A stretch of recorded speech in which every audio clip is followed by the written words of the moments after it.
কালিয়াগঞ্জ পুরসভায় তৃণমূলের পুরপ্রধান বিশ্বজিৎ কুণ্ডু এবং উপপুরপ্রধান জয়া বর্মন ইস্তফা দিলেন। শনিবার দুপুর 2টায় বোর্ড অফ কাউন্সিলর সভায় সম্মতিক্রমে গৃহীত হয় পুরপ্রধান বিশ্বজিৎ কুণ্ডুর ইস্তফা। এদিন নিয়ম মেনে বোর্ড অফ কাউন্সিলের সভা শুরুর আগে বিদায়ী পুরপ্রধানের কাছে নিজের ইস্তফা পেশ করেন উপপুরপ্রধান জয়া বর্মন। উপপুরপ্রধানের ইস্তফা মঞ্জুর করেন পুরপ্রধান বিশ্বজিৎ কুণ্ডু। 17 সদস্যের কালিয়াগঞ্জ পুরসভা তৃণমূলের 10 জন এবং একজন নির্দল সহ বিজেপির 6 জন কাউন্সিলর রয়েছে। এদিন বোর্ড অফ কাউন্সিলের সভায় তৃণমূলের 9 এবং নির্দল সহ বিজেপির 4 জন উপস্থিত ছিল।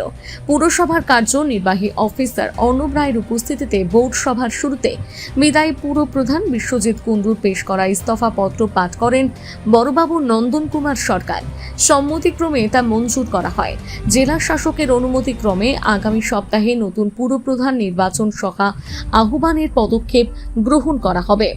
এ বিষয়ে পৌরপ্রধান বিশ্বজিৎ কুণ্ডু বলেন, আজকে আমাদের 20 তারিখে আমাদের একটা বোর্ড মিটিং ছিল, সেই 20 তারিখটা আমাদের পিছিয়ে গেছে। সেটা আজকে আমাদের 28 তারিখে তারপরে একটা ডেট হলো। 28 তারিখ আমাদের সরকারি একটা ছুটি ছিল, যার জন্য আমরা করতে পারিনি। আজকে 30 তারিখ আমাদের এই ইউএসসি মিটিংটা হলো।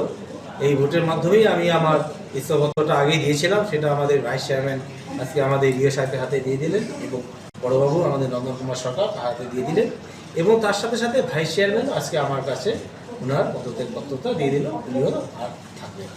বিষয়টা হচ্ছে পশ্চিমবঙ্গে ধরেই যদি নেওয়া যায় যে পশ্চিমবঙ্গে জনমতের বিচারে বিজেপি এসছে রাজ্যের শাসন, ঠিক? আপনারাও তো এসেছিলেন জনমতের বিচারে, তাহলে ছাড়লেন কেন? ছাড়লাম ওটা আমার জনগণকে কি কোথাও একটা আপনারা সেই দায়িত্ব থেকে সরে গেলেন না? না না, কখনো না, এটা দায়িত্বকে সরে গেলাম না। এটা আমার একটা ব্যক্তিগত ব্যাপার। আমি যার জন্য আগে বলেছি যে আমি এখন আর থাকছি না, আমার একটু পারিবারিক ব্যাপারও আছে এবং আমি একটু বাইরেও আমার একটু ডাক্তারেরও ব্যাপার আছে, ডাক্তার দেখাতে যাব। যাই হোক, আমি এই কারণেই ছাড়লাম। আমার এটা কোনো একদমই একটা ব্যক্তিগত ব্যাপার। কেউ যে আমাকে প্রেশার দিয়েছে কিংবা কেউ বিরোধীরা যারা আমাদের আছে পৌরসভা, তারাও যে এরকম বলেছে যে আপনাকে সরতে হবে, এরকম কোনো ব্যাপার নেই। আমি নিজের ইচ্ছাকৃত আমি সরে। আপাতত পুরসভার প্রশাসনিক দায়িত্ব পালন করবেন কার্যনির্বাহী অফিসার। এই প্রসঙ্গে বিজেপি কাউন্সিলর গৌরাঙ্গ সাহা জানান, প্রশাসন আমি একটা কথা বলেছি, আমি আজও বলছি, আজকে নীরব এবং না, আজ নীরব বলেনি, কিন্তু আজও বলছি আমরা একটা বিষয় যে মিউনিসিপ্যালিটি পরিবর্তনেরও মিউনিসিপ্যালিটির নতুন বডি যাই সিদ্ধান্ত হোক, আগামী ডেটে বিগত চেয়ারম্যান যা যা বিষয় রয়েছে এবং মিউনিসিপ্যালিটির যা সমস্ত পূর্ণাঙ্গ তদন্ত হবে এবং তার বিচার অবশ্যই প্রশাসনের পক্ষ থেকে হবে। এক্সিকিউটিভ বসলো, এখন দায়িত্ব নিলেন কালীগঞ্জ পৌরসভা।